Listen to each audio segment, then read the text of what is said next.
you've decided to return, even after the melodramatic ending to the last video.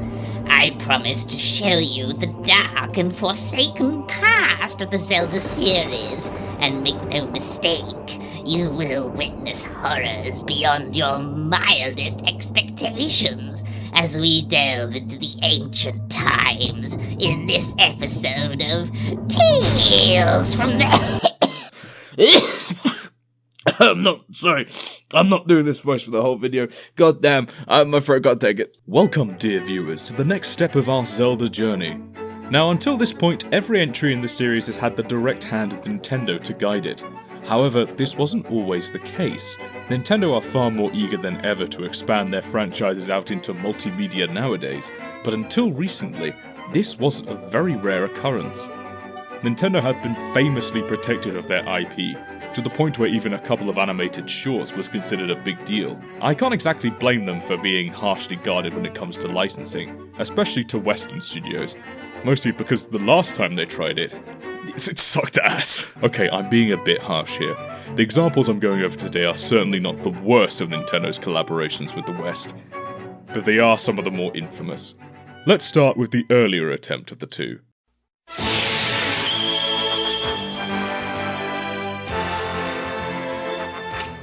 The Triforce of Wisdom, Link. Yes, in case you weren't aware, The Legend of Zelda actually had a Saturday morning cartoon. It released in 1989 and ran only for 13 episodes, as part of the Super Mario Bros. Super Show. Produced by... how do you pronounce that? Dick! Right, yes, I thought so. Now, personality-wise, this Link is about as far as you can get from the games, in that this dude is a smart-mouthed, wisecracking, boyish dude with attitude. And that's attitude with a capital Tood. If you've served Link from the games his burger without the pickles he asked for, he would quietly sit there and chow down happily. But if you forgot this Link's pickles, he would come charging up to the front desk, demand the pickles, and then skateboard out of the building without paying a single penny. And most likely forget the pickles on his way out. It's his rambunctious demeanour that spawned his classic catchphrase. Why? You're supposed to be guarding the Triforce. Well, excuse me, princess. So, which pose am I going to draw? Perhaps his heroic stand on the title screen, or riding the horse, or maybe it's this one. Of course it's going to be this one. What else could it be? Now, this piece is going to feature the most difficult expression so far, because I'm going to try and capture this Link mid-speech. So, an exaggerated, curled lip, contorted facial features, squinting eyes. I wanted to find a good balance between snarky and pissed off, but still somewhat endearing. His face is also a lot more square and angular. This is the most male-coded Link we've seen so far. So I've made the choice to emphasise that while still giving him a bit of youth. Link's costume this time around is one of the more unconventional, with much darker colours, short brown hair, a very short cap, big baggy sleeves and a collar on the tunic. I wanted to emphasise this by having his arms crossed, allowing me also to play around with the folds around his elbow. One addition I like is the pouch on the hip. It's just a cool little detail. I like to imagine he stores all his items in there somehow. Meanwhile, I have no idea what his sword is supposed to be. I don't think it takes reference from any of the games. I think it's just meant to be a generic fantasy sword. It's a shame because if A Link to the Past released before this cartoon, you know he would have had the Master Sword with him. And as we move on to colour blocking, let's quickly talk about that cartoon. It is thoroughly okay. Perfectly middling, as it were. It's mostly following your generic villain plot of the week, with Ganon trying to steal the Triforce of Wisdom to join with his Triforce of Power. No Triforce of Courage, though. Probably because it hadn't been invented yet, which is fair enough, but I just find it funny how it didn't occur to anyone working on the show that with artifacts called Triforces, there might be, 3 of them? More interesting is Zelda's role in this series. She is far more proactive and capable than you might expect, as opposed to her game counterpart who was entirely a damsel in distress who needed to be rescued. This Zelda only needed to be saved most of the time. This was called progress back in the 80s.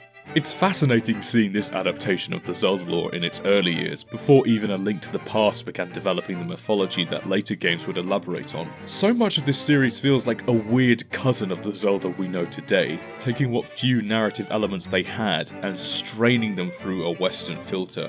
So much of the Eastern myths and philosophies that shaped Nintendo's games are pretty much absent, leaving only a very generic fantasy cartoon, which is really only remembered as an oddity in the franchise's history.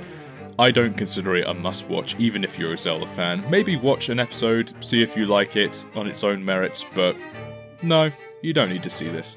Now you're probably wondering, Ted, this is all well and good, but why did this video take so long?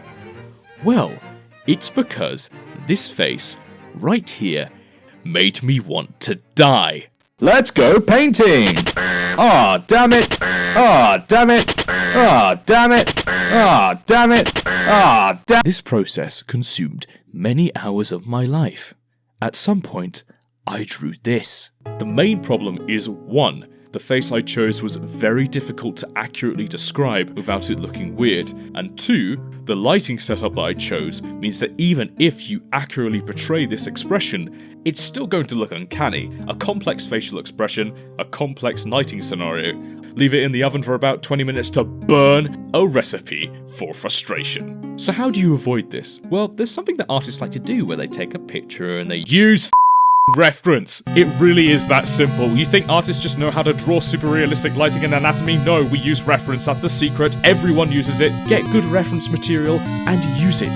Take it yourself if you need to. There's no shame in it. Everyone does it. Even the Renaissance artists use it. Just use reference. Unless you can't be bothered, in which case just brute force it. Whatever, who cares? It's worked so far. Funnily enough, because the colours of this outfit are so muted, I could afford to really tone down the highlights a lot and seep the piece in these dark, obscuring shadows. Doing this to the face actually allowed me to see it much more clearly and decide where the highlights needed to go. In the end, I decided to adjust the levels on one side to give it a more naturalistic impression. The rest of the process was just making sure each of the materials had the proper textures to them. Link's tunic is very smooth and neat, his sleeves are a lot more rugged, the metal on his sword and belt buckle are very dull to suggest a lot of use. Just a clear consideration of the condition of each piece of the character and what they need to suggest. Toning down the rest of the outfit to make sure the skin is allowed to catch the light and draw the viewer's eyes, fixing some small things around the rest of the figure, and I say I'm finally ready to put this one to bed.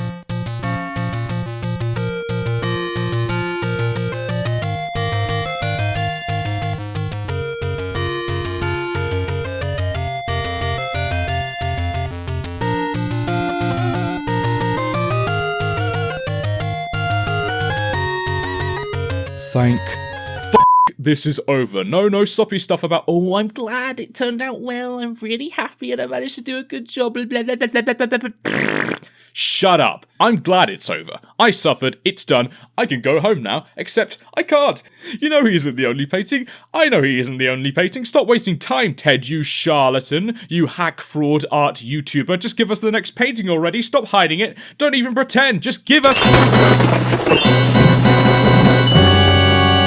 On second thoughts, perhaps we moved on too quickly. Oh, Jesus, I'm sure a lot of you have been waiting for this one.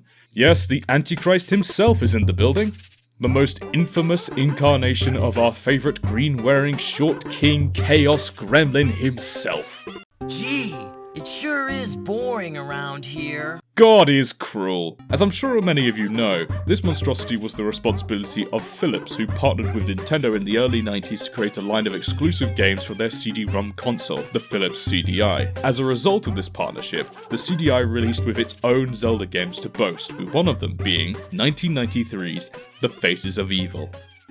Yeah, you got that right. The game itself was created by a studio called Animation Magic, which unfortunately no longer exists, developed and released simultaneously with The Wand of Gamelon, the first game to ever feature Zelda as a playable character. Oh, for God's sake, that's embarrassing. As countless memes and videos have proven over the years, the game is hardly short of janky, dare I say, iconic faces that I could draw inspiration from. But the one I chose was this, partly because I think it captures the gremlin energy that defines this Link in the popular consciousness, and partly because it meant I didn't have to draw a mouth again. Now, I was a lot more comfortable working with this piece because the nature of the source material means that any uncanniness only makes it a more accurate tribute. It would be dishonest to try and make this guy look like a normal human being. He deserves to be remembered as the weirdo he is. In order to achieve this, I needed the right reference. I needed a model that could capture the sheer, repulsive, sickening visage that is this Link's face.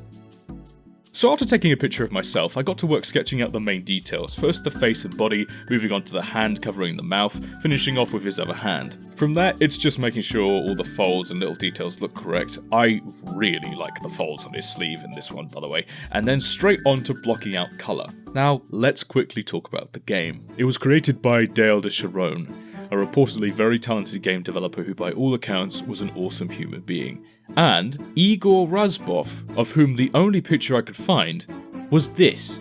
If you're wondering why the animation of this game looks like this, it's because the majority of the animators were outsourced from Russia, specifically to an animation company created by Razbov himself. Funnily enough, Philips was not the first company Nintendo approached about a possible CD-ROM collaboration.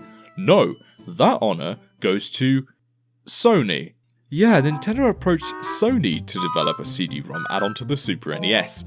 But this fell through when Nintendo broke their contract by partnering with Philips, Sony's rival company, which I'm sure is a decision Nintendo doesn't regret whatsoever. Sure, Sony went on to develop their own video game console line in response, which slowly but surely usurped Nintendo's market dominance, becoming the name brand of the Western video game industry as Nintendo continued to suffer diminishing returns on console sales.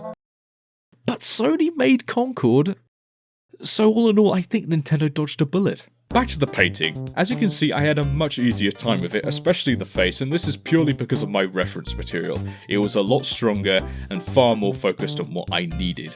See what I mean? Saves a lot of time. And this goes for the hand too. My God, look at that hand! The best hand I've ever painted, and it's for this fucking dude, I swear to God. One thing that helps is not pushing your colours to their tonal extremes too early.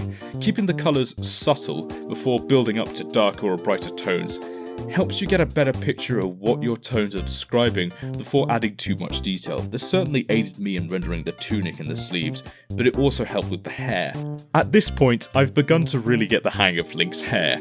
I found that while drawing every strand certainly helps, it's more about the sheen, the soft shades of the colours flowing into darker and brighter areas. It sometimes helps to use your shading to obscure the details in order to make it a more cohesive range of tonal values when describing a big mass such as this. And with the hair completed, it's just the belt, and that's all folks. Here he is, the moment you've been waiting for.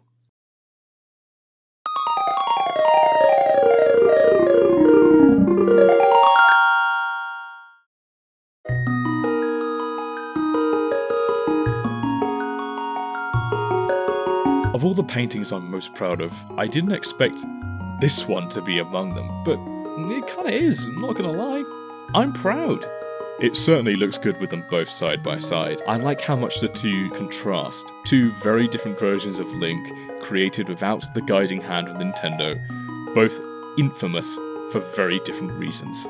All jokes aside, I am actually kinda glad I put more effort into this, because even though these guys have been ridiculed and mocked and memed to death, they're both the product of the hard work of real people, and I'd rather celebrate that if I can, rather than tear them down. I think that's the spirit I want to keep for this series going forward, a loving, if slightly irreverent celebration of the series I love so much. And of course there is one thing left to announce. You see, I've been hard at work in secret on a brand new venture, and now I'm finally ready to show it. It's my very own Patreon! That's right, for only £2 a month you can get behind the scenes access, sneak peeks and even exclusive videos you won't find on YouTube. Become a member right now and you'll get access to my Let's Play video of Link and the Faces of Evil remastered on PC. That's about 20 minutes of extra content you won't find anywhere else available right now. So hop on over there if you're interested. Every penny goes towards supporting me and the channel, so thank you very much. Well, here we are. It's time to say goodbye to what I'm calling the early years of Zelda, the time in which the series was just finding its footing. Next time, however, we step into a new era, as we take a look at one of the most important games, not just for the Zelda canon, but for video games as a whole. Prepare to hear me get very sentimental about this brilliant, beautiful game as we revisit Ocarina of Time. Feel free to subscribe if you're interested, give this video a thumbs up if you enjoyed, follow my Instagram for new paintings and other artwork too, and of course, join the Patreon if you want to directly support the series. Until next time, have a good life.